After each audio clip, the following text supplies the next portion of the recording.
Very good morning. I welcome you again to our lecture about entrepreneurship. And today we have a guest with us. He's an online student who indicated that he wants to be here. So this is again another opportunity for us to interact as well as to try maybe to entice him to join your project if you are keen on that. Before we start, I'm going to ask him to just introduce himself, say a few words, where is he from, and why did he take the course, how did he find the course thus far, and also why is he here today, why he thinks it's useful for him to come and see us face to face. So this is on, right? Okay. So please, you maybe stand up and speak to the mic, but you still try to speak to everybody because we don't have a sound system here. Good morning. I'm Steven. I'm actually from Health Academy. I just finished my year 2 exam. Now I'm ongoing a 3-month summer break. That's why I have an opportunity to join the on-campus course. Before that, since April, I'm also joined the online course. Just watch the video, complete the assignments. I'm also on path with you guys. And then I'm a banking and finance student. And then why I want to join the entrepreneur course? Because since last year, I'm motivated to become an entrepreneur. And then I'm start looking for all sorts of education like that. Then I saw my friend posted the video of the entrepreneurship MOOC. That's why I joined it. That's how I'm here. Great. Thank you very much. So, thanks. Okay. Actually, today I'm going to speak about communication. And I believe this is going to be quite an interesting topic, not to mention useful one. On Friday, the next lecture, I'm going to talk about marketing. So all these things, if you notice, are all really feeding into your business plan, because a major chunk of the coursework is going to be assessed using the business plan that we would like all of you to develop and present. And I'm not telling you a secret, the final exam will also have quite a big chunk of it that's related to a business plan. So today we will talk about communication. And the outline of my lecture would be, we will try to talk about the relationship between entrepreneurship and communication. And then we'll talk about the different communication media. How do we communicate using what media? And then we will talk about success framework. Now you notice that this is not only a word, but it's an acronym for something. So because it's all capitalized, so it stands for simple, unexpected, concrete, credible, emotional, storytelling, and simulation. So this is actually the framework that I'm going to use to outline our way of effective communication. And I'm going to go through that in details. But before we go into this, let's talk about entrepreneurship and communication. Now we said that entrepreneurship is all about people, is all about humans. And how do we create value? How do we propose the value? How do we develop the value and convince a person, an individual, a customer that they need this so that they will use the product, use the service? So as an entrepreneur, you will need to communicate to a variety of people. Who do you think an entrepreneur would need to communicate to? And again, I would like you to speak to the mics. Just want to draw some contribution from you. So maybe our guests. So as an entrepreneur, you would need to communicate to whom? First, to the customer. Second, you need to get your finance source, so you need to speak to investor or banker. Right. And then thirdly, I think it's for social practices, you need to communicate to the society. Right. Okay, anyone wants to add anything? He's from banking and finance, so he knows everything, right? Anyone wants to add anything? So you speak to bankers, to the society at large, to financiers and customers. Anyone else? That's it. We've covered it all. Anyone wants to try? So as an entrepreneur, do you develop the value alone?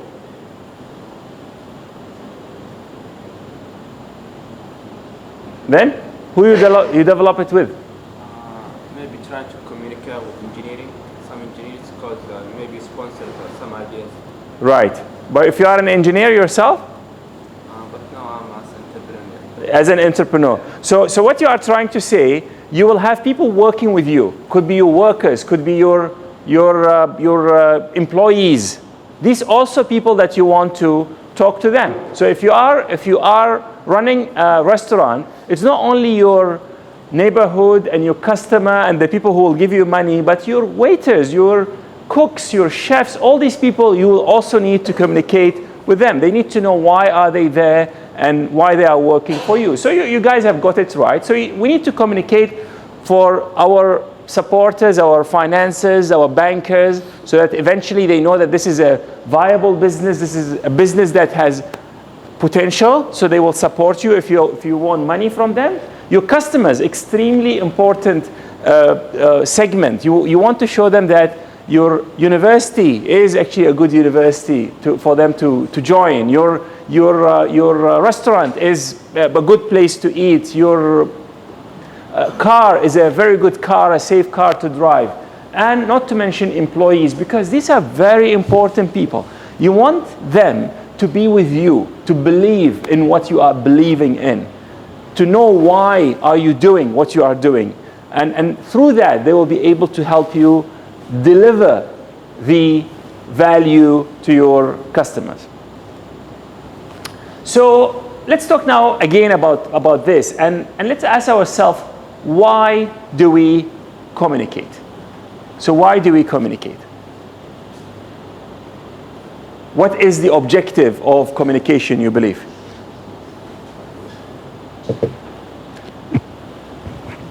To learn. So I communicate to learn. Can you tell me a bit more about that? Yeah. When I communicate to someone new, I get to know about new ideas. Right. So I communicate because I want to know things about you. So I communicate. Okay. Yes. Another opinion here? Yes, sir. To express. To express. I communicate to express myself. Yes. Sure. What else? Yes. To understand each other. So I communicate to understand. Okay. So this is like, focus on me. I want to learn. I want to know. I want to understand. Tell me more.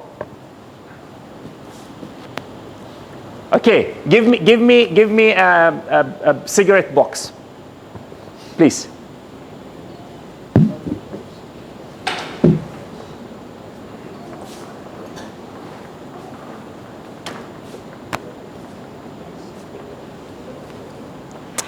I don't want this. I want the local one. I support the local products. Something that's made in the one that is really. Okay, give me this. This is wonderful. This is wonderful. Give me this. Actually, you've just given me a brilliant idea. This is. Where did you buy this one from? Thailand. You buy from Thailand. Okay. So give me a Malaysian produced cigarette box, please. I don't know who you are. Just give me the one. I close my eyes. Yeah. Seen you smoking there the other day. Okay, that's what I'm talking about. Okay. Okay. That's okay. Proudly made in Malaysia. Okay. So this is. You know what is this? You know? Have you seen these pictures? Are they pretty?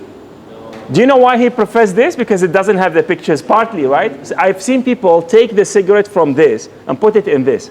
Now, this is a way of communication. What is the message here? So what's the message?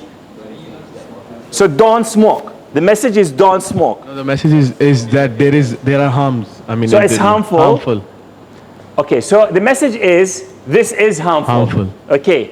Why they are telling you that this is harmful? So that you take it on your own risk.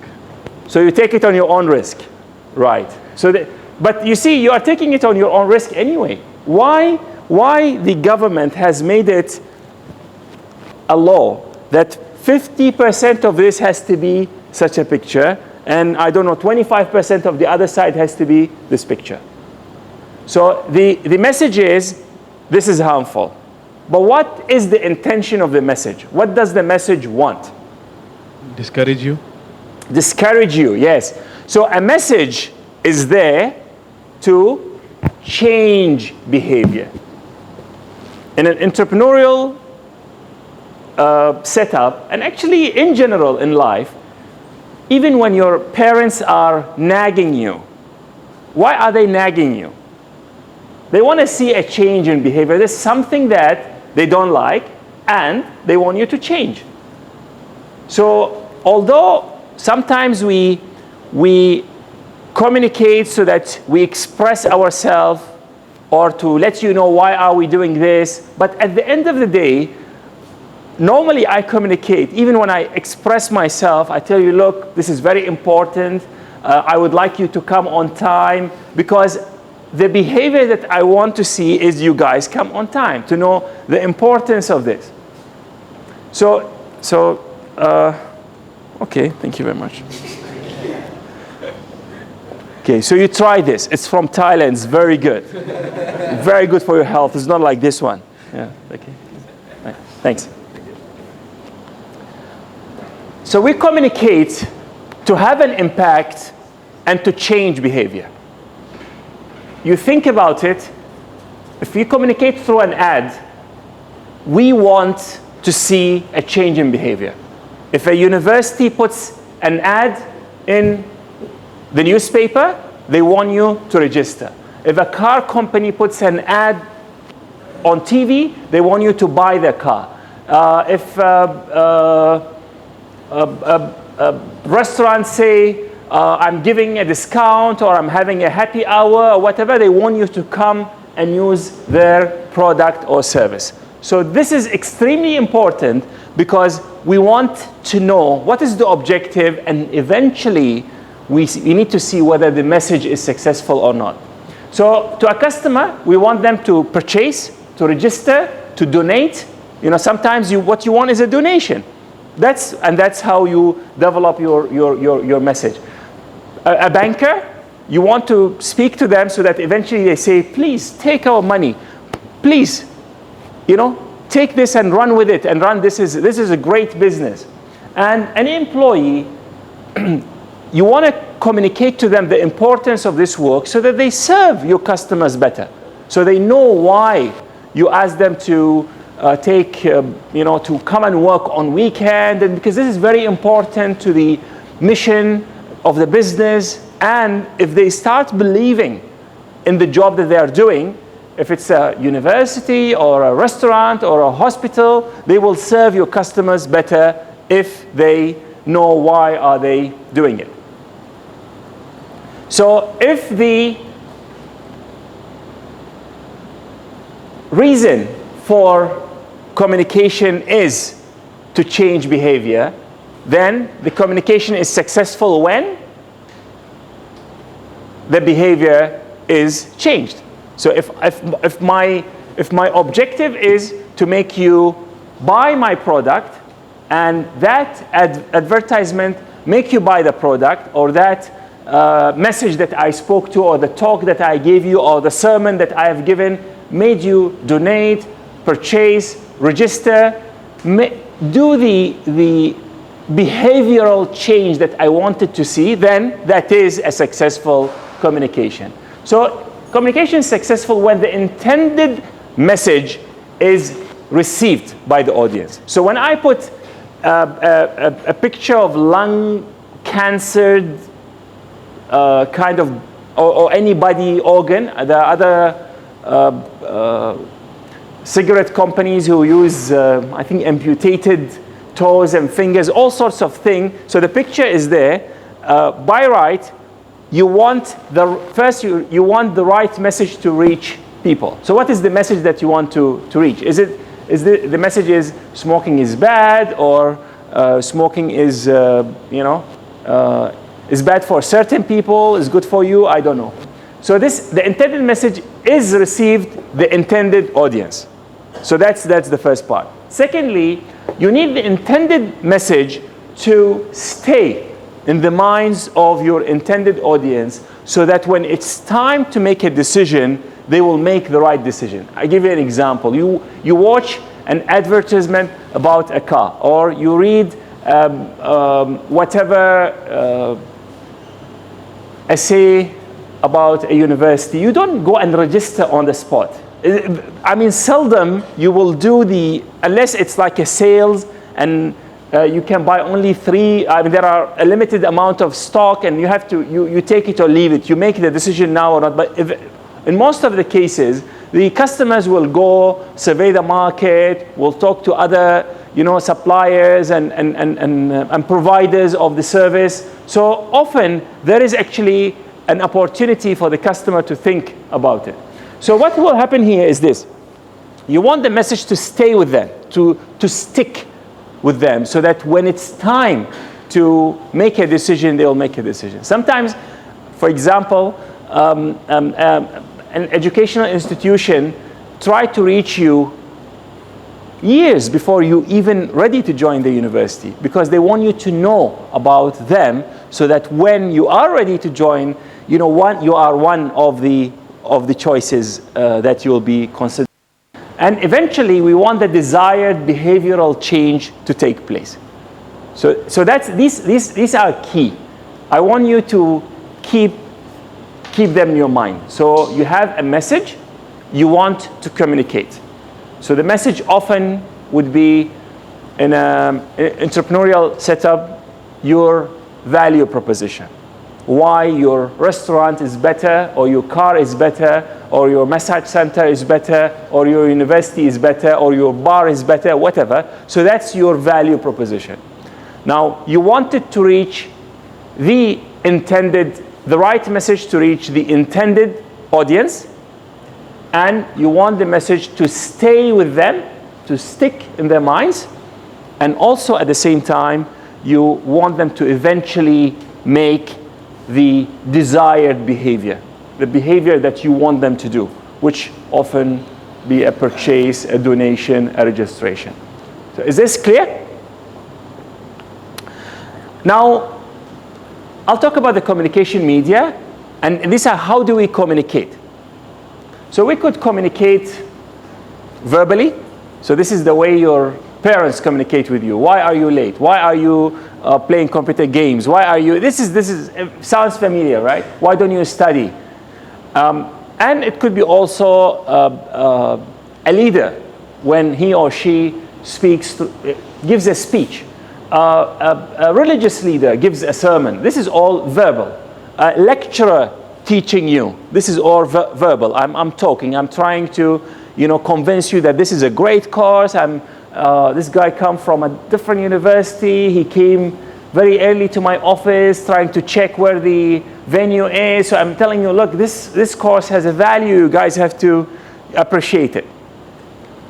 We can do it also in a printed form. So it could be through books, through the prospectus, through the newspapers.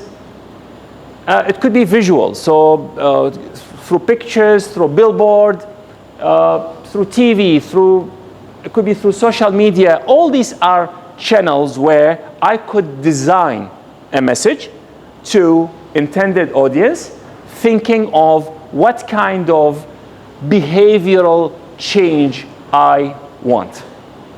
So I'll keep on repeating this because it's very important. So you will design a message, then you are having an intended audience in mind, and you wish to see a certain behavioral change. So that will drive the thinking behind how do we how do we design our communication and messages in general. So I'll talk now about the success framework. I said this is simple, unexpected, credible, concrete, emotional, stories, and simulation. There's a book that's called Made to Stick. And this framework is adapted from this book.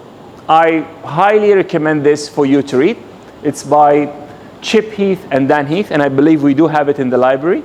I have it both as a hard copy and as an audiobook, so I may lend it to you. So it talks about how do you deliver and design a message so that it sticks with people. You know, there are certain messages that you hear them once and they are with you for the rest of your life. And there are messages, you hear it from here, comes out from there, no behavioral change, you don't remember them. And these two guys, they're brothers, they sort of looked at the powerful messages that we had throughout our history as humankind. And they found that these messages, the messages that stick or get stuck, do exhibit these traits. So they are simple, they are sometimes unexpected, they are concrete, they are credible, they are emotional, told with a story. So this is where really their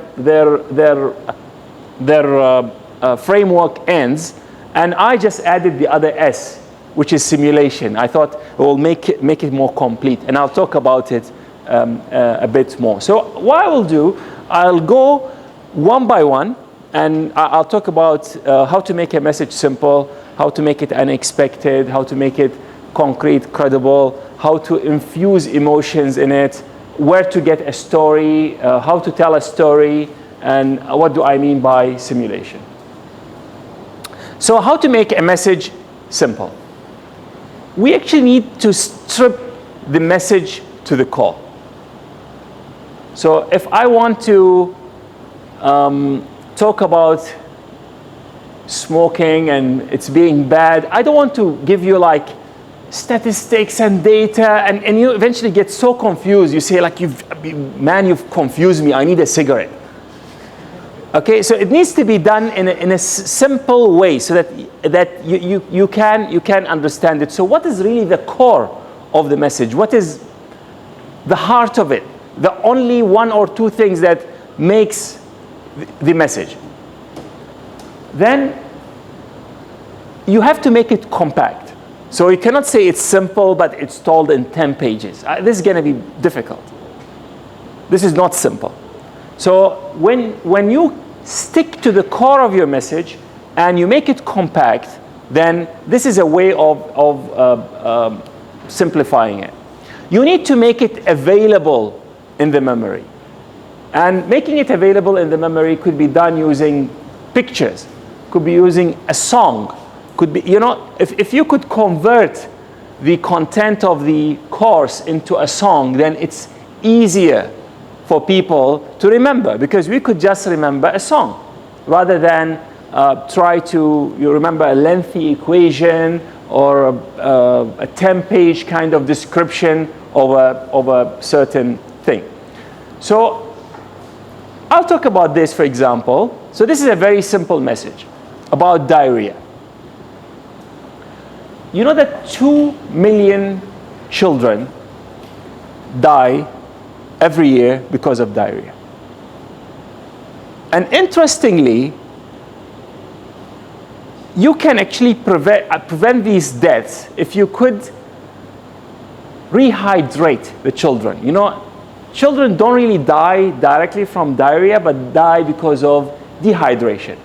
Because of the diarrhea, the body loses water, and with that loses some essential minerals. So if we keep on just replenishing this with not only water, but with a solution that's called oral rehydration solution, ORS, then we can save lives. And the recipe to make the oral rehydration system or solution is this. So this is a simple message. Or is it?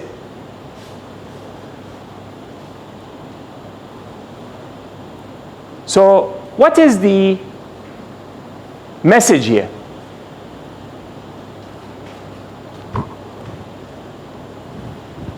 There's a question. Just try, please.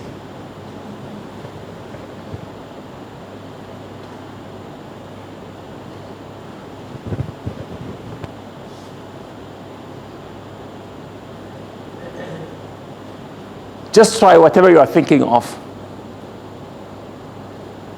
Yes, yes, yeah. No. Yes. Raise your hand so she knows. Yes. Okay. Thank you. What's the question again? The question is, here my message is, you look at this message. Can you see it? So there are people dying because of diarrhea, and we can actually help them. This can be prevented with the oral rehydration solution, and this is the recipe to make it. You can come closer and see it has all sorts of things and give you exactly how many milligram of all these components to put in. So what is the message here? Speak to the mic. The message, I don't quite understand, but maybe it's like we can reduce the diarrhea problem with some solution provided by certain people. Right. So the message is, I don't really understand, but maybe it is we can reduce. You're right. This is actually a very poorly crafted message. So there is a issue of diarrhea, and there is some solution, maybe can solve it, and this is not me. Some other people will provide it, right? Okay, great. So does this look like a simple message to you? No, it doesn't looks like simple. So let me try to put it in a different way. Let me simplify it. So if I say the ORS, oral rehydration system, is a solution that you can make yourself. And you can make it out of 1 teaspoon of salt, 8 teaspoons of sugar, and 1 glass of water. So it's 1, 8, 1. 1 teaspoon of salt, 8 teaspoons of sugar, and 1 glass of water. So do you think this is simpler? Sounds like something you could do in your kitchen, right? Sounds like something you could do yourself. Sounds like something you could tell the mothers of the children with diarrhea, they could actually make it themselves. So this is how you make a message simpler. It's only the core. So you could say, instead of saying salt, you could say it's sodium chloride. But does that simplify it?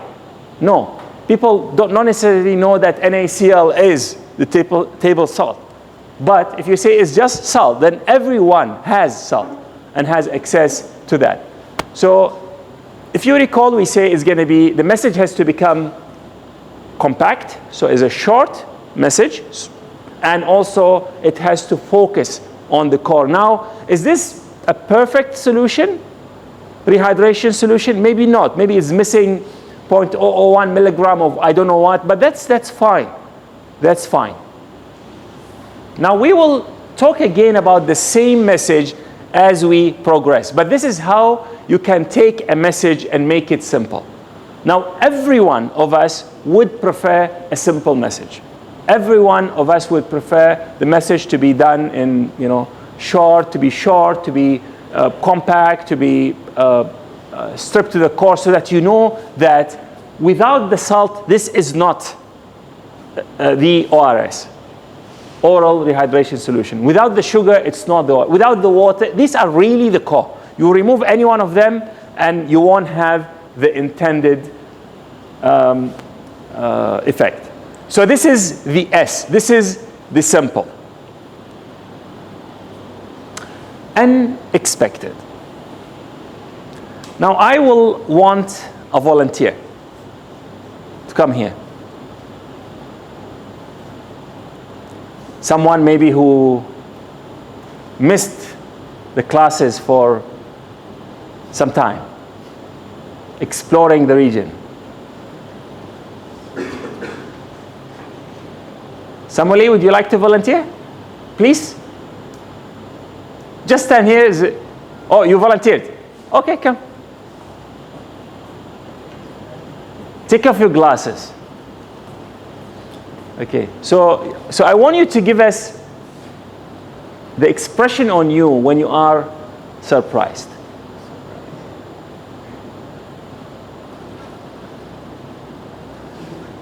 Really surprised. Really surprised.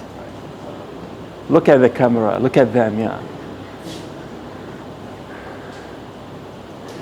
Does he look surprised to you? No.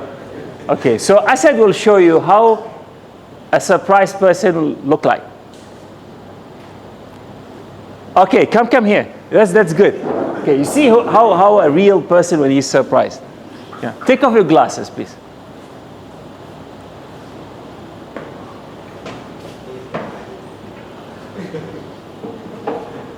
Now, for those of you, thank you very much. Thanks a lot. Thank you.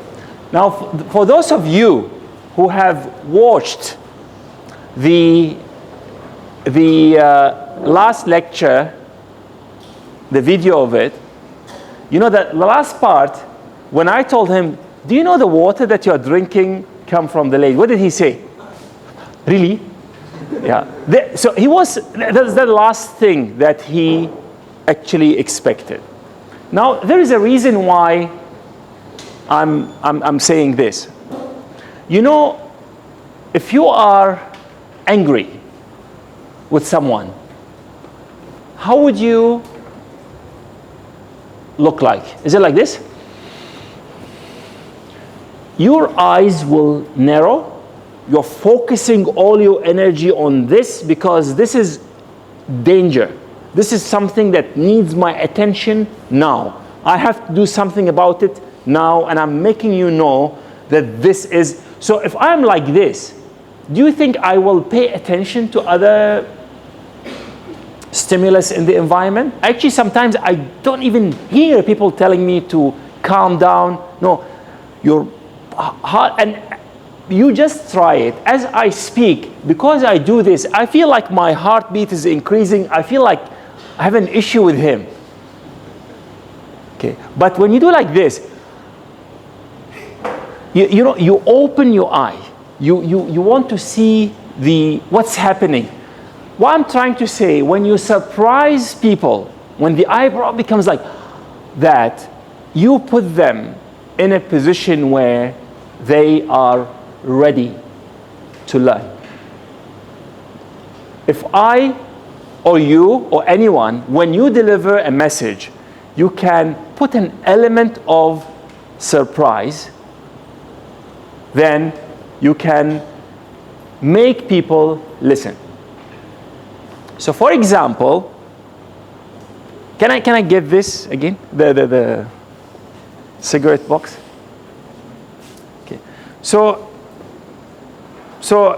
they say here, Amaran. That means warning, right? In English, warning. So it shows you this, yeah. Take it out, put it in a nice box, and then that's it. You get rid of it. Now, what would be unexpected message here? The last thing you expect on the cigarette box. Yes? Very good for you. This is very good for you. Or please smoke. You say, what? Huh? Then you will come and see, what's this? You actually, it's just like when you come early and your mom say, no, just go back, you are too early, I want you to come late. You feel like, what? Huh? You will say, what's happening here? You will be surprised. So this is actually one of the examples, because I teach this to the lecturers as well. Slightly different, just to teach them how to make the lecture having element of this. So I told them, design a message to prevent people from smoking using that. And we were talking about unexpected. So the message is, smoking is good, not only for you, but for the entire humankind.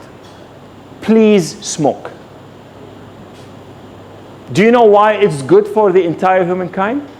It is a reality that population growth is affecting the amount of resources that we are having, and smoking will help us increase the death so that the population doesn't grow and Earth will remain able to sustain us. Please do smoke for the benefit of your fellow citizens. So this is a different message. This is something that you will remember. And we could improve it further. So just imagine that you need to make people surprised. Now this will work in a lecture. This will work if you are going to a bank asking for a loan. This is because the moment you are sitting there and you are playing with your whatever gadget, sending text, not even listening to me, I'm not even there. You don't know what's happening. You don't even look at me until someone say, look at him. But imagine if I surprise you. If I surprise you, you'll pay attention. So it's pretending that it's not about him. But if I surprise him, he will pay attention. If there is an explosion, he will pay attention. So how do I get people surprised? And there are ways to get people surprised. Now people are bored if they know the answer. So if you know that you come here, I'll teach you 2 + 2 = 4, 3 × 2 = 8. Huh? 3 × 2 = 8. Okay, yeah, that's new. So if you know the answer, if you are expecting what's going to happen in the lecture, you are not looking forward to it. But if you come here and you don't know what's going to happen, and there is an expectation that something new is going to happen, or maybe someone interesting is going to speak to you, then you are going to be more tuned in and ready to learn. So, for example, if on Friday we are having a staff training, example, so let's say that the lecturers are going to attend a conference, a whole day conference in Kuala Lumpur, and this is going to be a conference about the newest, latest teaching technology, and I'm taking the entire workforce of the school, all the lecturers, to attend this conference from 9 to 5.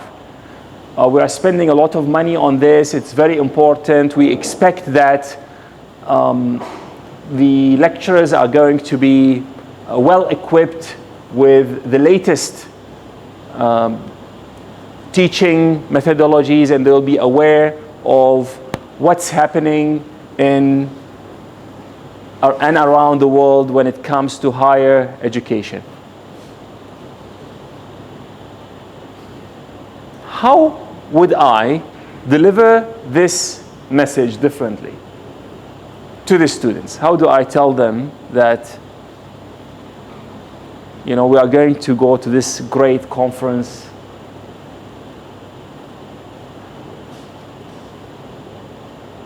on Friday? Someone wants to try? You want to try?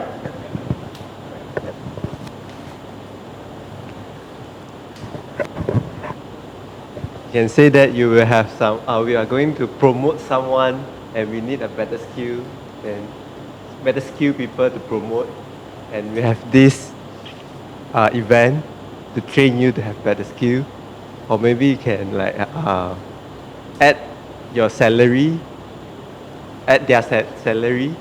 Yeah, no, I want to tell this to the students now. The students. What did I tell them? The stuff is very easy. They have to go. Yeah. I don't have to convince them. Yes, yes. If you want to convince the students, you can say, do you want to have an off day? So I just say, no classes on Friday. So the students will be very happy. So this is a different way of saying it, because even if I look at those of you who do brain rewiring, what are you grateful for? No class today. What are you grateful for? Class was cancelled today. What are you grateful for? Oh, it's the break week. So who forced you to come here? You guys are, yeah. So this is actually something interesting. Instead of like you say all these things, you could just say, no classes on Friday. And everyone say, wow, that's great. So it's a longer weekend. Oh, now tell me what's happening? Oh, we are sending the staff to training. Oh, great. Good on you, man. Really appreciate that. I look forward to that. See you on Monday. So this is how you could deliver any message. You look at an angle that is not expected and try to deliver it from there. I have this bottle that I use when I teach concepts of physics. So what do we have here is water, sand, and these are some pins. You know, these pins that has the round kind of end here. So these are pins. Now, if I do like that, where do you think the pins will end?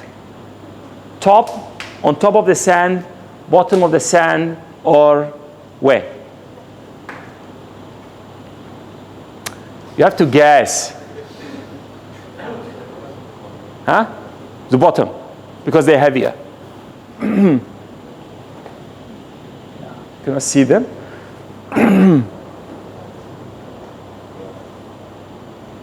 So just to show you,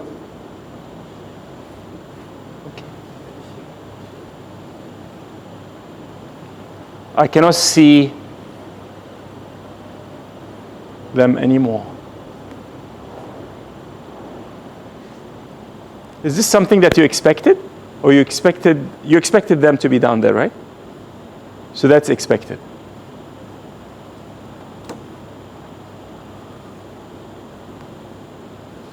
They appeared.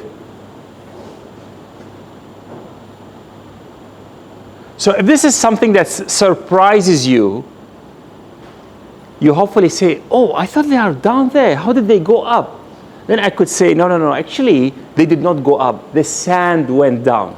This phenomena is called soil liquefaction, and it has very important engineering applications when you build building, because what has happened, there's water within the sand. When I hit the bottle, the sand settled and exposes the pins. And because of this, if you are building buildings, you need to be aware of the water content of the soil, because if there is a minor earthquake, the soil could settle and expose the foundation of your building. So I could have done it differently and I explain the way it works, or I could have done it in such a way where I try to surprise you with a concept, and eventually hopefully you will remember that there was a bottle, there were some colorful pins, water, sand, and things like that. So this is one way to do it, and specifically in a classroom kind of setup.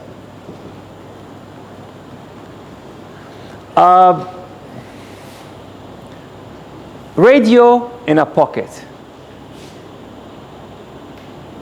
Does this surprise you, to put a radio in your pocket? You have now a TV in your pocket. You have a voice recorder in your pocket. You have your phone in your pocket. You have your computer in your pocket. But imagine when the radio used to be that big. When the radio used to be that big, and the companies that made radios, they used to have a carpentry department. They will make a very nice casing for you because you needed to house all the electrical components, like have you heard of the vacuum tubes? Have you heard of that? You know, if you ask your parents, they will tell you they have lived in an era when you turn on the TV, you need to wait for a while until the TV warms up. The vacuum tube needs to warm up. And if the picture is not working, what do they do to the TV? And then everything is okay. And so until now, you know, sometimes people say, yeah, because that's how big the electronics used to be. So Sony said, we will put a radio in the pocket. And that was like, really surprised people. But that also what made Sony a leader in the electronic design. What did there were some new components that's called transistors, but they were extremely expensive. They are really made only for defense contracts, for military use, only as a country budget could afford them. They say, no, one day we will replace the vacuum tubes, which used to be that big. Have you seen a vacuum tube? You could Google image that. It's something like a big light bulb. And your TV would have like, I don't know, 50 of that.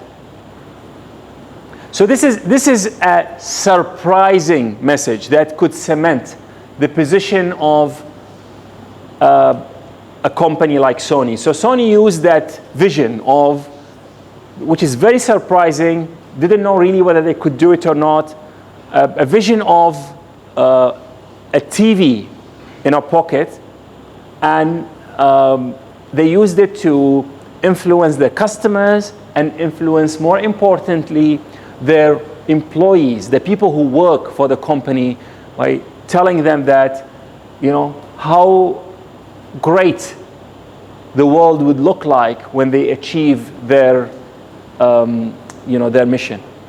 So that's the unexpected. So you do things in an unexpected way, make your audience feel surprised, and then you can eventually convince them to learn. Now the message has to be also simple, has to be interesting. Cannot be I surprise you first and then I deliver a very traditional, conventional kind of message. This won't work. Concrete. Now, what does concrete mean to you when I say it's a concrete thing?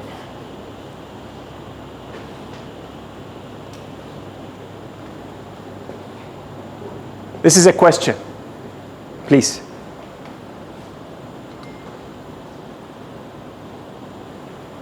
Concrete. Jonathan, you have to try. Please. Jonathan is back there. What is concrete, right? When you hear the word concrete, what does it mean to you? And speak to the mic, please. Something that is solid. Something that's solid. Okay. What else? Yes, there's a hand here, please. Oh, okay. You do him first. Yeah. Sorry. And then.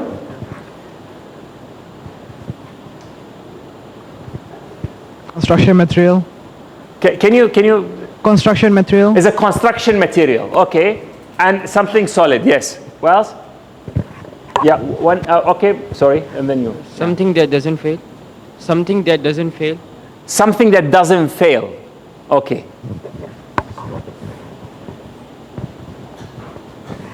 Something that has mass and tangible.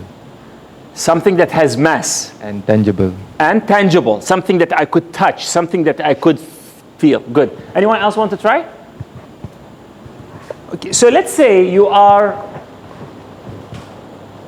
trying to make something concrete, and that thing is not necessarily concrete. So if I say this is a bottle, you could feel like it has a mass, you could touch it, it's tangible. And if I say a bottle, there is an image in your mind straight away, right? Do you remember in the first lecture when I've just made up a word and you guys were like, what? Do you recall that? What was the word? Tricyclone or whatever. You know, I just came up with a word, and you struggled with it because there is no image to it in your brain.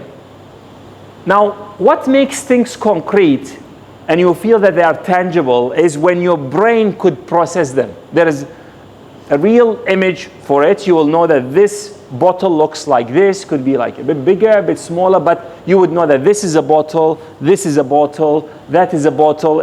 Everyone would agree. When you say a bottle, you will have a similar image in the brains of the people who have listened to you. Now, gravity. When I say gravity, what is the image that comes straight away to your mind? Just tell me the image, don't try to process it. Gravity. Apple. Something that's falling. Something falling or An apple. an apple falling. An apple falling. Wonderful. Okay. Now, can you tell me why you thought of an apple? Isaac Newton. Anyone who wants to try. Okay, I said wants to try. Isaac Newton. So Isaac Newton, and you tell us the whole story, please. I think he was sitting under a tree and suddenly an apple fell on his head. Yes. So he analyzed why did this happen. Right. So Isaac Newton sitting underneath an apple tree, an apple falls on him and say, wow, how did this thing fall? Oh, there's something that's called gravity. Amazing. Okay, do you know that this story never happened? Do you know who made this story? A teacher made this story. So Isaac Newton discovered gravity after very laborious work. Mathematically, he was analyzing the movement of the heavenly bodies, the moon and the earth, and through that he realized that there should be a force that put everything into that kind of system, and then he discovered the gravity. Now gravity is an amazing thing because it is not concrete. You cannot see it. You cannot, and that's why it has always existed and we never even knew about it because it is not concrete. Now, concreteness is when you take something that has no image in mind and then you assign an image to it. Okay? So, one brilliant teacher one day said, how do I do this? Oh, this guy, Isaac Newton, okay, something falls. Should it be an apple, or should it be a banana, or should it be no, I think an apple is nicer. Okay, so he goes to the class and say, this guy, Isaac Newton, was sitting, doing nothing, picking his nose, sitting in the, So you see the students get engaged. Yeah, so what was then suddenly, an apple falls on him. What would you do if you were him? Oh, sir, I will eat it. No, but that's you. And Isaac Newton did, why did this thing fall on me? Let me go back to the lab, and then he came up with this. So the story is so good, it's stuck. So now there is actually, if you go and search the internet, there is a huge body of knowledge that said this actually didn't really happen. It wasn't really like an apple, but it's a very good story, and it explains the whole thing. And most importantly, it makes something that is so fuzzy, like gravity, concrete. It assigns an image to it. Now, when you teach subtraction to children, you know subtraction is really, really very fuzzy, very difficult from a thinking point of view. It is very difficult to teach it to 3-year-old, for example. But can I just borrow these things? But if you say, if I have 3 things, so 3, 1, 2, 3, and then I take away 1. How many things I do have? 2. So 3 minus 1 equals 2. That makes it concrete in their brain. So this is a way to make it concrete.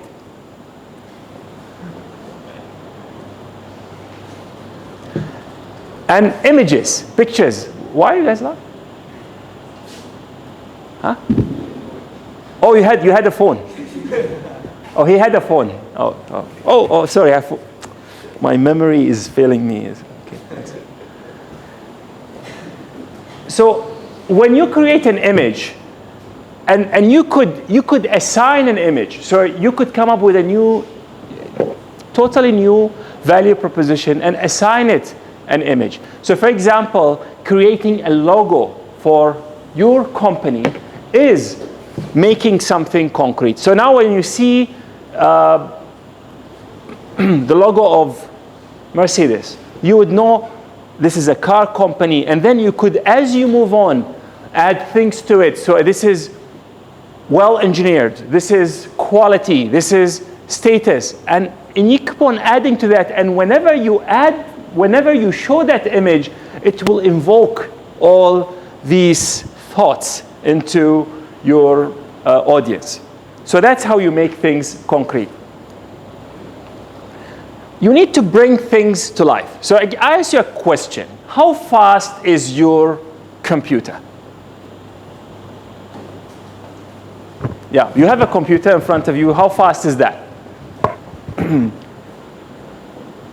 Speak to the mic, please. Quite fast. It's quite fast.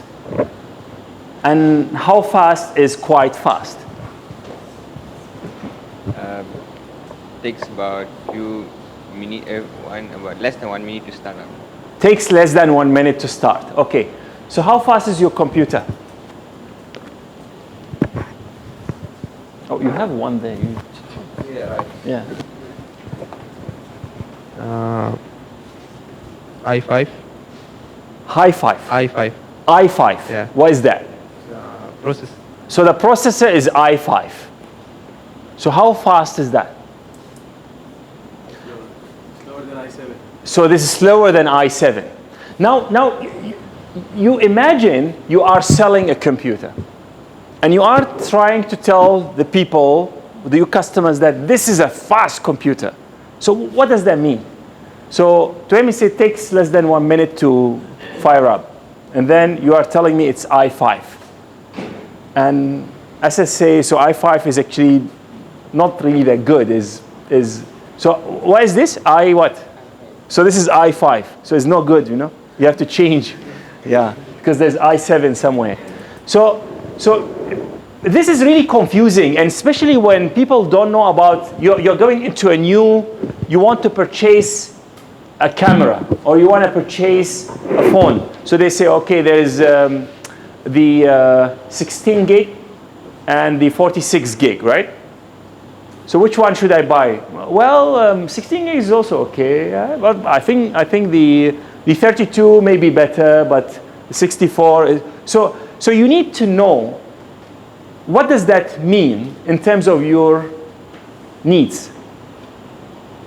How many songs you can put in that if you are a person who listens to songs. How many pictures you can take with that phone before the memory is full. If you are a person who reads audiobooks or listens to audiobooks, roughly how many audiobooks you could load in it. That would be something that you bring a technical terminology to life. You know, when Apple first released the iPod, You know, how did they talk about its capacity? They just say 1,000 songs in your pocket. They didn't talk about i5 or i7, or they just say, because at that time, what was the mobile way to listen to music before the iPod? Walkman. So how many songs you can have in a Walkman? So it's limited by whether it's a CD player or the cassette player. So there will always be, I don't know, 20, 30, 50. So suddenly people are talking about 1,000 songs in your pocket. And that brought the entire concept of the speed and the capacity and the size to life with one single statement. That is concrete. Now, if someone say, how heavy is 3.5 kilograms?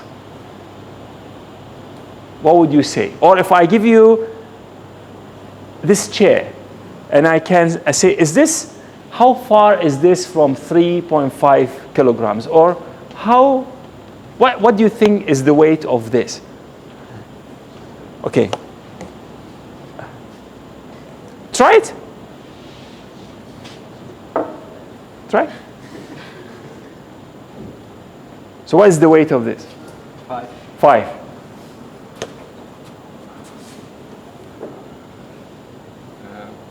Maybe around 3. 3. Lim?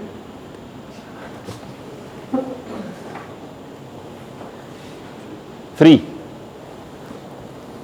Now we don't know. Could be 5, could be 3, could be more. I think it's definitely more than 3. So if you are teaching maths, I think people need to know what does that mean and how to bring this to life. And this is extremely important, especially in engineering applications. So for example, sometimes you are solving a question in the exam and you want to calculate the mass of this table. Then due to some calculation error, you find the mass is 20,540 kilograms.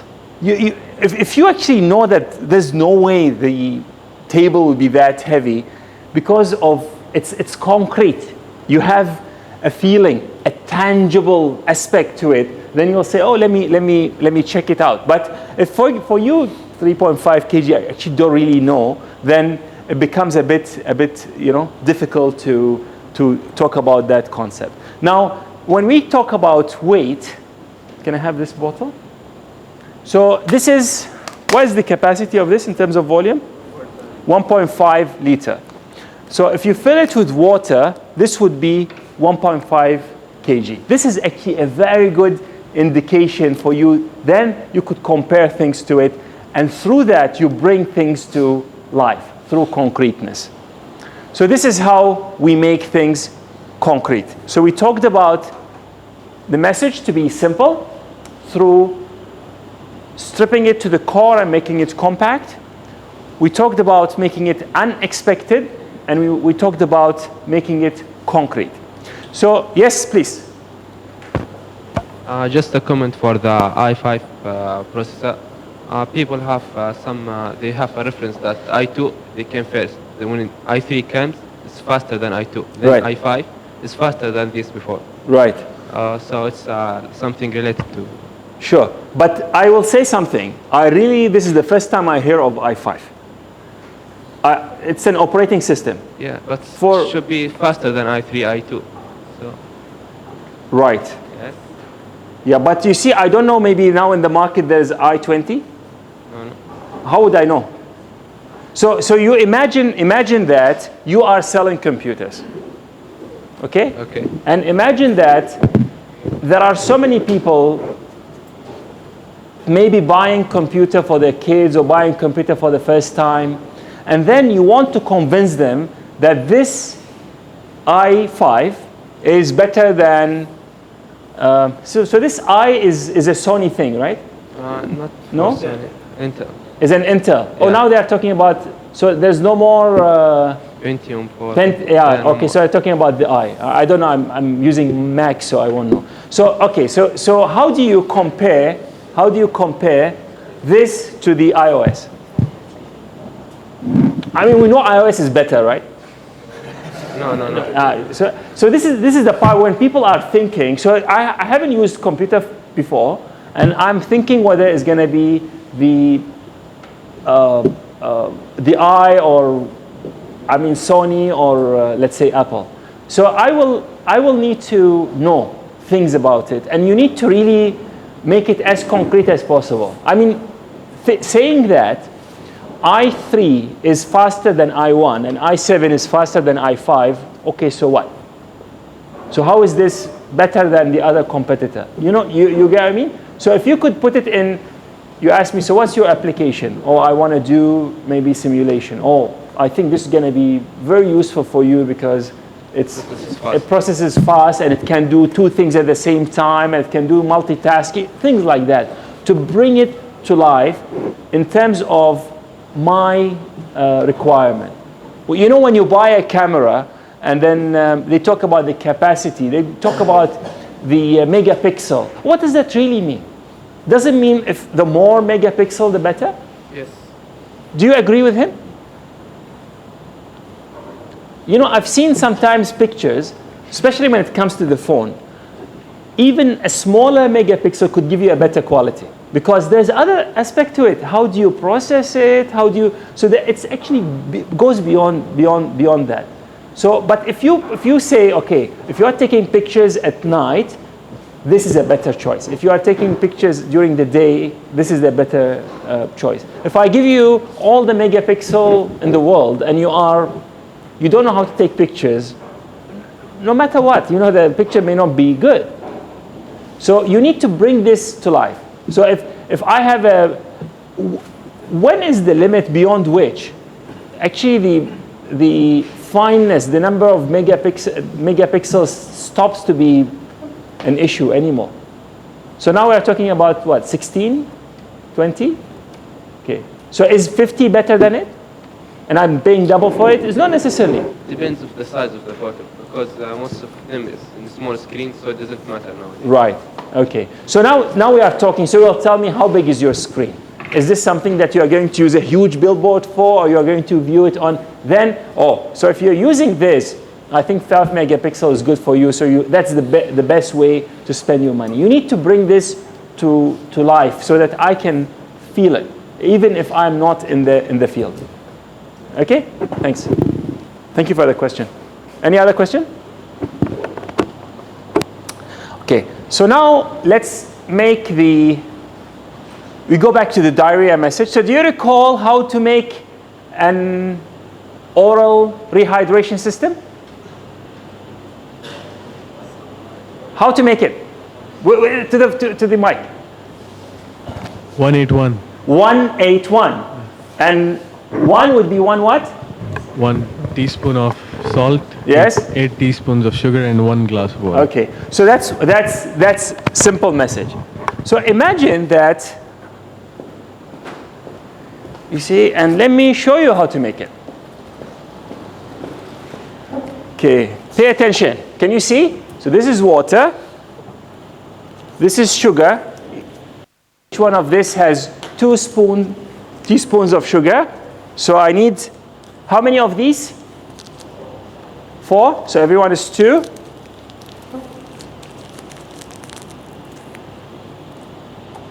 What is that?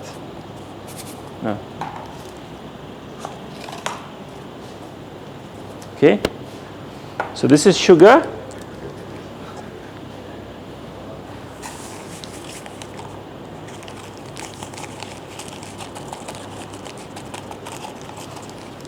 Okay. This is salt. I'll prove it.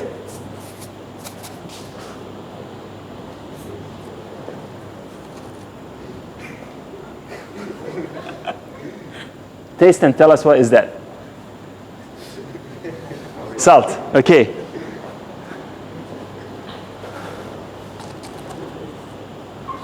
So I'll put the 1 teaspoon equivalent. Okay. I like it a bit more salty, so. and then I'll add water. No, this one, sorry. This is from the lake, so this is reserved for the students.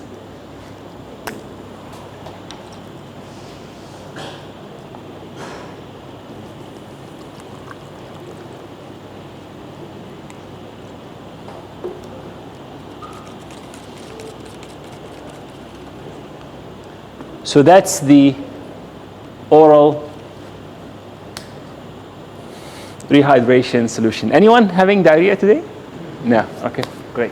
So you think about it. We say is 181, but we can mix it in front of the audience to just show them how quick I can make it, how easy I could get this material. So now I have this with me. So it's simple, and I think now every time you think of diarrhea, you'll remember me. And every time you will have diarrhea, you'll remember me.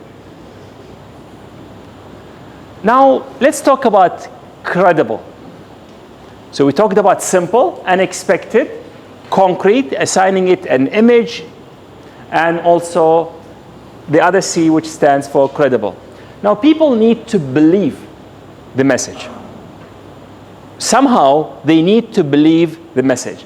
And credibility is built through track record. So for example, if Toyota are saying that they will make the next generation of electric cars or hybrid cars, you would believe them. If they say within 2 years we will have this new car that will be, I don't know, hybrid with a performance beyond that of the Prius, you'll believe them because they've made cars for so long. They've made the Prius had very good reputation, so there's a track record.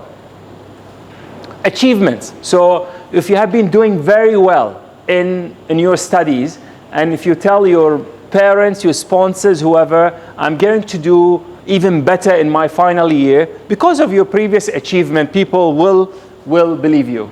And sometimes we get the credibility from endorsement. So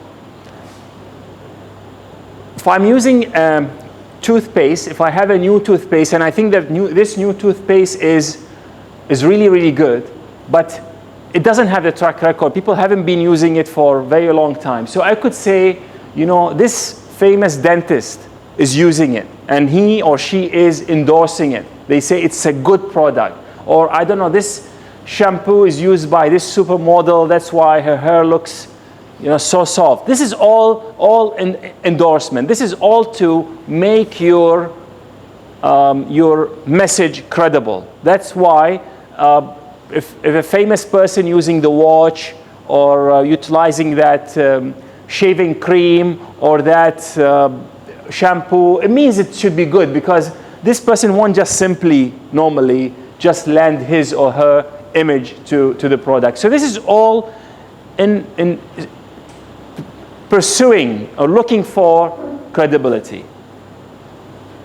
So if you don't believe that an insurance company is going to pay when you are sick, you won't buy health insurance. So credibility is extremely important. So now, when we talked about the diarrhea, we said make it simple. So we made it simple. Let's make it concrete. So we made it concrete. You've seen it. So how do I make this even more credible? What should I do? Okay, so I seek volunteers to drink it, but I can just drink it, right? It's really good, you know.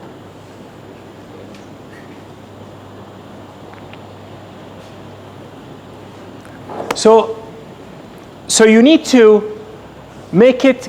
So this is not something. If it's something that's bad for me, I would have not taken it. So what we say, millions of children are dying of diarrhea every year, and the oral rehydration system is done 181, and I mixed it in front of you, and then I took it. So this is an entire message delivered. So imagine if this is delivered to mothers, even if they don't know how to read and write. I think this is they will remember it for the rest of their life.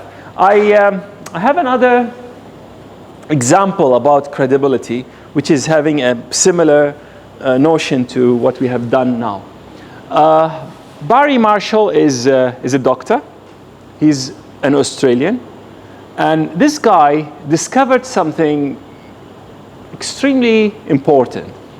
He discovered that the stomach ulcer, which all the while have been thought to be caused by stress and spicy food, he discovered that it is actually caused by bacteria. So if the stomach ulcer is caused by bacteria, it means you can actually treat it with antibiotic. But prior to this discovery, the entire medical establishment thought you will have ulcer when you have stress and you eat spicy food. And they have been treating patients based on that. And that's why ulcer used to be a chronic disease. It doesn't have a cure. It's something you live with. So this guy discovered it, and he thought like that, this is really wonderful. People would, be extremely happy to know about that. But what happened is no one believed him. And I have a video that talks about that, and Barry Marshall eventually ended up getting the Nobel Prize for his discovery. So let's together watch the video.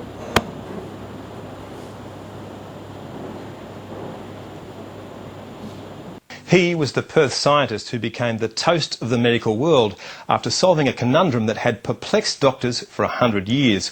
Barry Marshall, with colleague Professor Robin Warren, won the Nobel Prize for identifying that a bacterium, not stress or a poor diet, was responsible for stomach ulcers.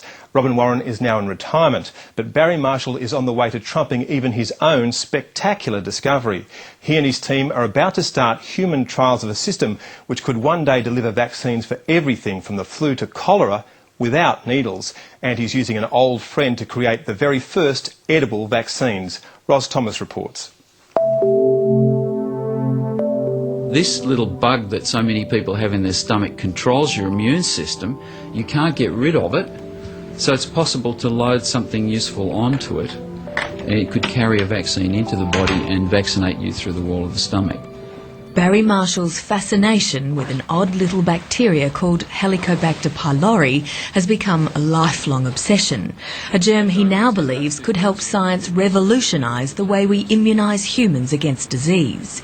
At work here, tucked away in a secure lab at Perth's Sir Charles Gardner Hospital, are 16 of the world's leading microbiologists, a high-calibre team recruited by Barry Marshall to turn his idea into a multi-million-dollar research project. And it all began as an epiphany 10 years ago in Switzerland. I was sitting in the audience and listening to a vaccine study about HIV and AIDS which had failed. I said, if only there was a way of getting a vaccine to millions of people for about 10 cents each. How could you do that?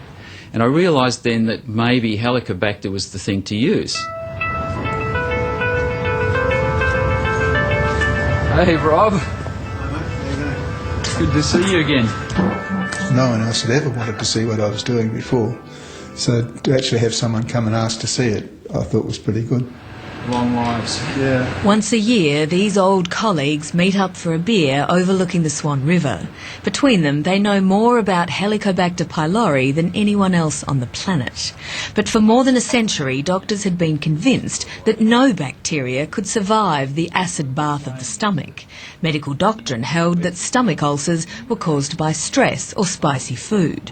But Perth pathologist Robin Warren was certain he'd seen bacteria growing in the stomachs of ulcer patients. In 1981, he apprenticed the young gastroenterologist Barry Marshall to see if together they could prove the establishment had got it wrong. We were having a lot of trouble with people thinking our ideas were mad. I had pretty good evidence for what I was doing. I had some very nice photographs that I could show people, but the clinicians didn't want to see them. One of their biggest hurdles was that they could not get Helicobacter pylori to infect guinea pigs in the lab. It was peculiar only to humans, and as far as Barry Marshall was concerned, that left just one very unsavoury option. After a couple of years, I couldn't take it anymore. I said, I've got to actually prove that these things can affect a healthy human. He just came along and said to me, you know, let's do it. And I just said no. Did you draw straws as to who would drink it, you or Well, I was the only Robin person. Warren? I was the only person interested in it, and so I did it on myself. My lab tech, he had to brew up the bacteria for a few weeks and put them in the broth and stirred it up, and it just looked a little bit cloudy, and then I sculled it down like a tequila or something, and then what's going to happen? Well, nothing happened. Then I started waking up in the morning and vomiting in the toilet. So I said, hang on a minute, this is a bit unusual. And then finally on the 8th day I had an endoscopy where they put the scope down, took the biopsies, and there were absolutely massive numbers of bacteria all sticking to the lining of my stomach. So that was a very exciting day for me. At that point I couldn't keep my mouth shut, and of course I spoke to my colleagues, I told them about it, and then I went home and told my wife about it. And she was there, you did what? That story is now legend, not least because 21 years later, wife Adrian has forgiven him, and Barry Marshall and Robin Warren were awarded the Nobel Prize for their discovery in 2005. All of a sudden it was pretty exciting because we had a little bacteria which infected 3 billion people, and 10% of those people were getting ulcers, so the 300 million people needed to know about this. In this freezer at minus 80 degrees are 500 of the million or so strains now identified as Helicobacter pylori.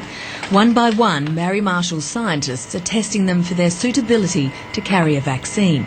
So far, their strike rate has exceeded all expectations.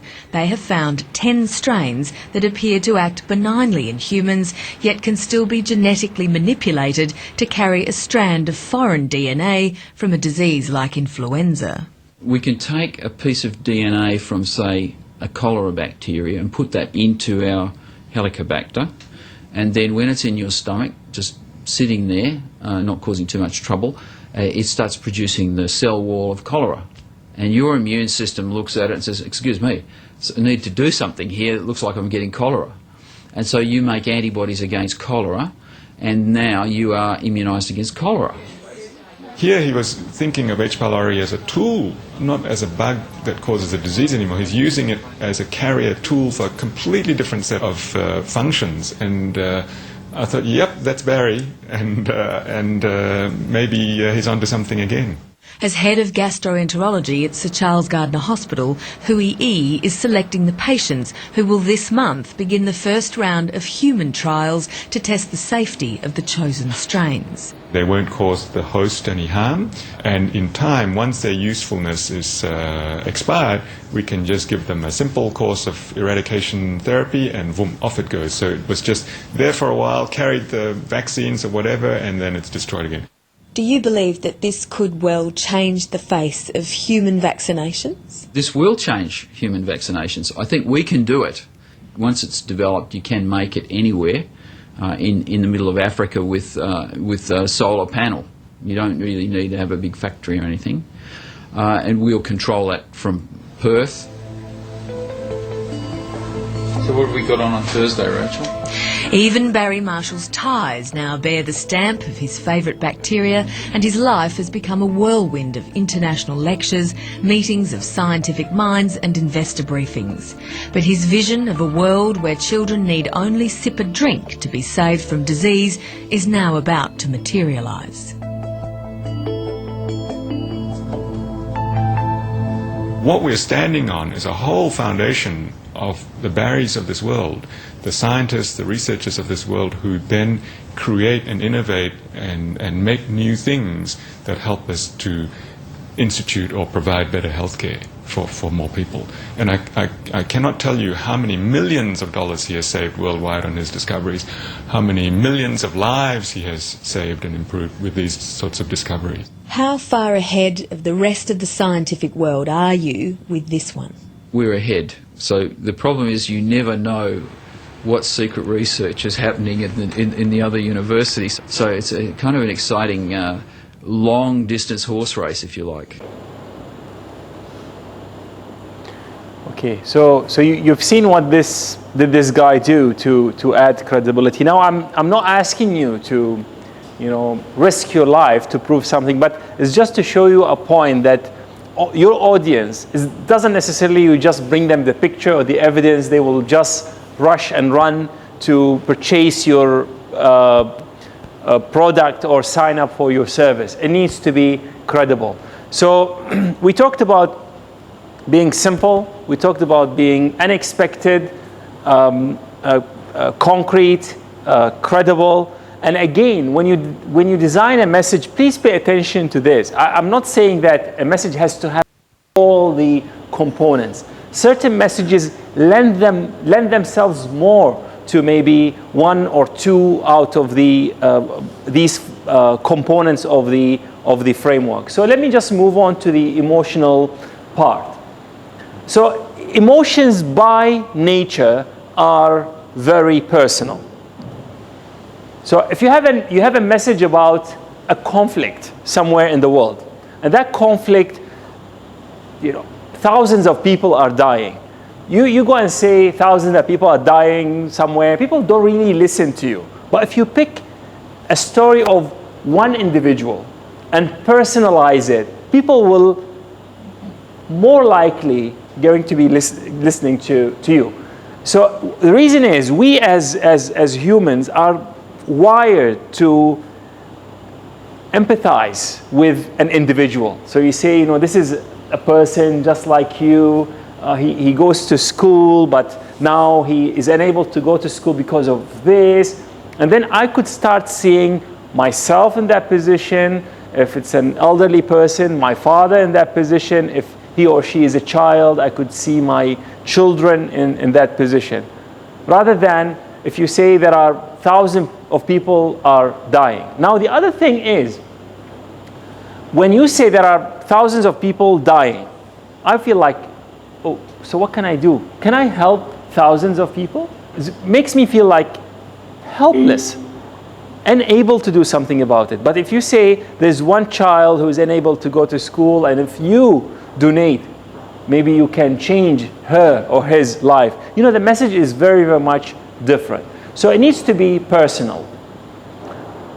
That has to be connected to the audience. So if I'm talking about people from another country or another ethnic group or another race or another gender or whatever, I need to really link this back to you.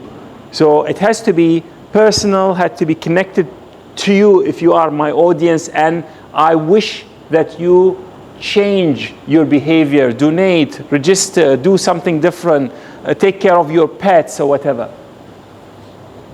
You need to use names. You need to use everyday details. So I'm going to try to deliver a message in an emotional way. So thus far we have been talking about I'll drink it, I add it, it's 181, but let's see, let's do things differently.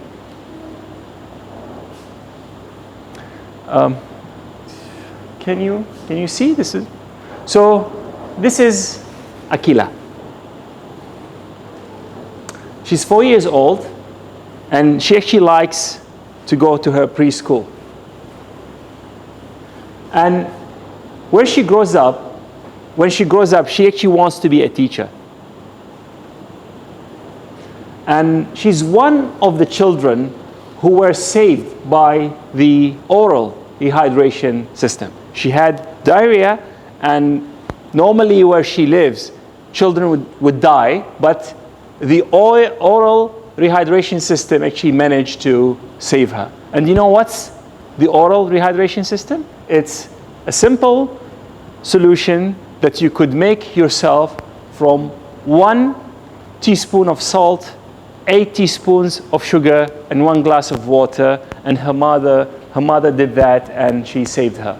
So you can contribute to that by, now, what is my message? Do I want you to donate? Do I want you to go and teach? Then I deliver this. So this is a bit more personal. It talks about a child. She has a name. she has a story, she wants to be a teacher, you really need to help her, and others who are in a similar situation live. So then I could just deliver my message. Okay, so this was done in having, it's simple still, it's concrete, so I could still do all my mixing and whatever, but there is an emotional background to it now. So this is not just something that I'll mix and drink, but this is something that could literally save life. Okay, so this is the emotional. We have two more things, so we will do them quickly so that we can go. I could feel that you guys are a bit tired. But before we do that, I want you to stand up, please. And okay, so you are sort of paired. You pair yourself. Yes, stretch, stretch, stretch. Do like this. Okay. Now you give your the person next to you a massage. Quick one, quick one. Trust me, trust me. Yeah. Yes. Yes. You can pair with him. Yeah. Yeah. Yeah. Yeah. Yeah. Okay. Now do it the other way. Yeah. Okay. Good. Good. Okay, now you can sit down. You can sit down.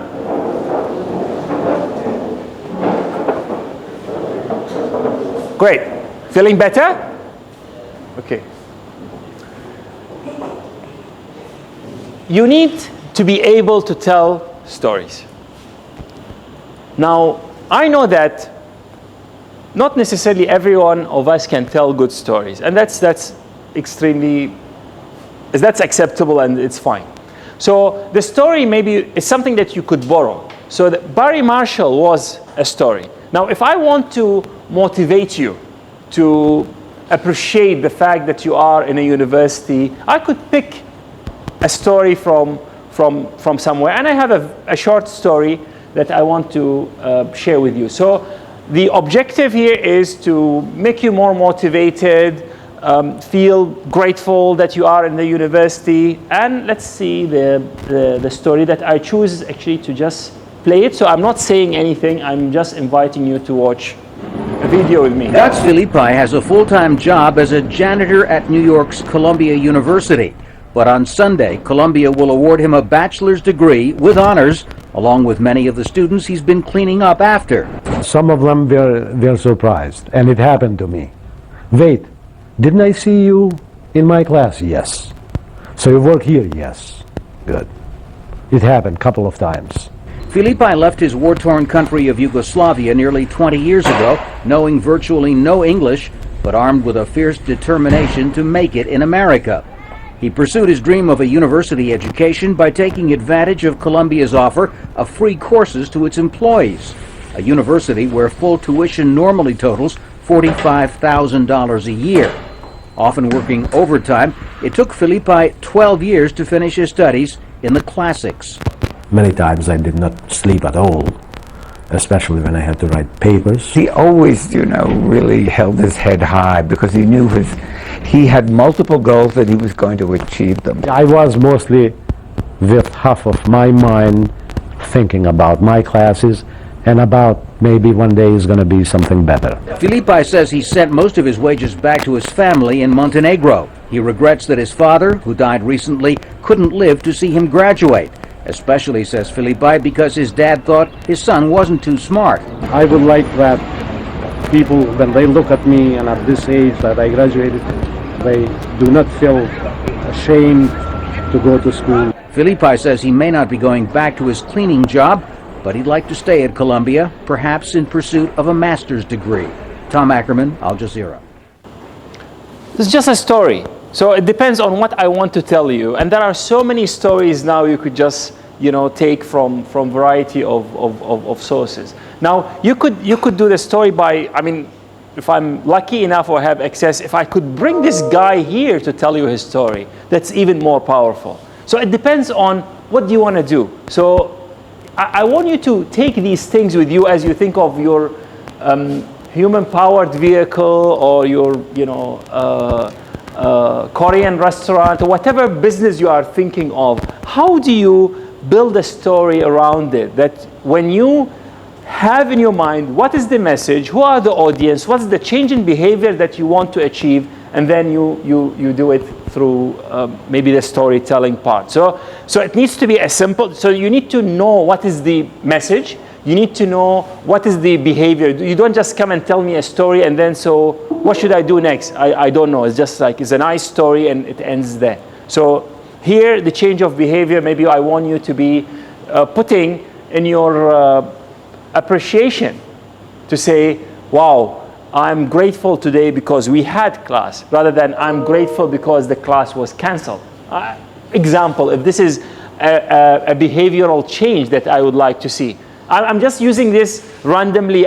Please continue just speaking from the heart. If you feel grateful, the fact that you don't have a class, you just feel grateful for that. Now the last part is simulation. Now if you notice, today everything that I have done thus far was done by me. So I was just telling you, talking to you, and I didn't get you, apart from the salt that I said confirmed that it's sodium chloride. We didn't really engage you in doing things, but this doesn't need necessarily to be the case. So for example, if I give you an opportunity to try my value proposition, if I give you a free trial, if I give you samples, these are all opportunities for you to simulate, opportunity for you to be within, the product, to try it, to work with it. And to me, a beautiful example of simulation is this. This is an Apple store. Anywhere in the world, they will have a place, and now everyone else is actually, imitating that. You can try all the products. You can go there, play with it, and that's extremely powerful. So I could use an ad, I could use endorsement, I could use songs, whatever, but nothing beats that I go there and I touch the thing and I feel like, wow, this is something that I want. So now again, not everything can lend itself to do simulation. So you need to decide what is your message, who are your audience, and what kind of behavioral change you need. Then you say, so this is my message. Look at it. Is this simple? Is it unexpected? Is it concrete? Is it credible? Is it emotional? Is there a story behind it? Can you get the people to try it, to simulate it? And then, after you deliver it, if you are getting the behavioral change that you want, then this is a successful message. If it's just going over the heads of the people, you are just spending money on ads or spending efforts on, and nothing is happening, then you need to do things differently. My last slide is this. Success is actually a general framework, and you can use it to improve your presentations when you do a presentation, and actually you can use it in your personal life. So whenever there is a message to be communicated and you want people to behave differently, it will usually work. And I am done. Any questions? So if you have no questions, I thank you very much for listening and for being such a great audience. And see you on Friday. Thanks a lot. It's okay.